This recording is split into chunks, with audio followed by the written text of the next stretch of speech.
kepada pemimpin sidang atas kesempatan yang telah diberikan. Bismillahirrahmanirrahim. Assalamualaikum warahmatullahi wabarakatuh. Om Swastiastu, Namo Buddhaya, salam kebajikan. Selamat siang Dewan Juri yang terhormat serta hadirin sekalian. Perkenalkan, saya Kayla Kalista, delegasi dari SMA Negeri 1 Lewiliang, Kabupaten Bogor, Provinsi Jawa Barat, selaku pembicara pertama dari tim oposisi yang akan menyanggah pernyataan dari kita dan memaparkan argumentasi-argumentasi disertai bukti yang memperkuat argumentasi dari tim oposisi.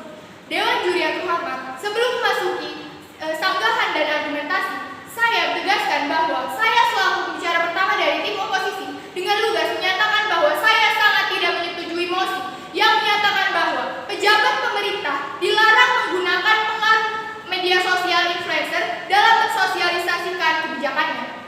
Dewan Juri yang terhormat, masuk ke dalam poin sanggahan.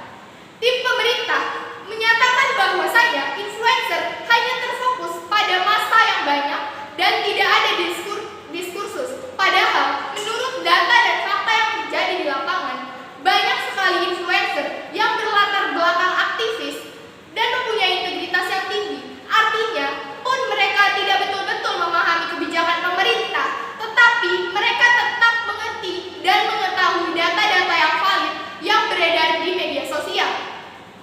Karena influencer merupakan tokoh publik, yang artinya mereka pun tidak akan sembarangan mensosialisasikan suatu kebijakan pemerintah apabila mereka tidak menyaring berita terlebih dahulu. Dewan Juri yang terhormat, masuk ke dalam poin sanggahan saya yang kedua, yaitu tim pemerintah gagal menjelaskan kepada Anda bagaimana jika influencer tersebut akan menjadi salah satu tokoh pemerintah yang juga bagian dari sistem kebijakan pemerintah tersebut. Dewan Juri yang terhormat, selanjutnya tim pemerintah gagal berkomitmen dengan argumentasinya karena saat awal tim pemerintah menjelaskan bahwasanya kebijakan politik pun harus ada diskursus.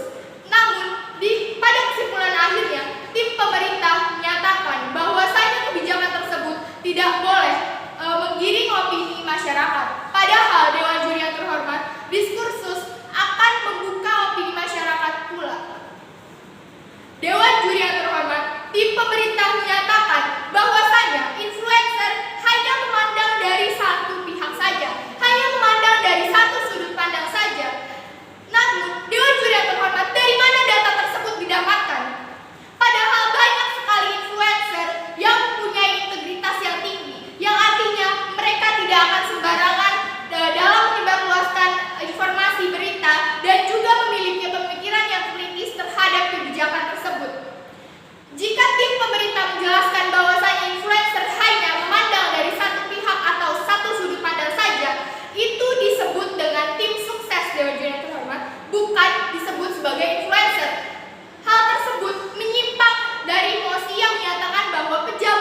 kasih. Terima kasih.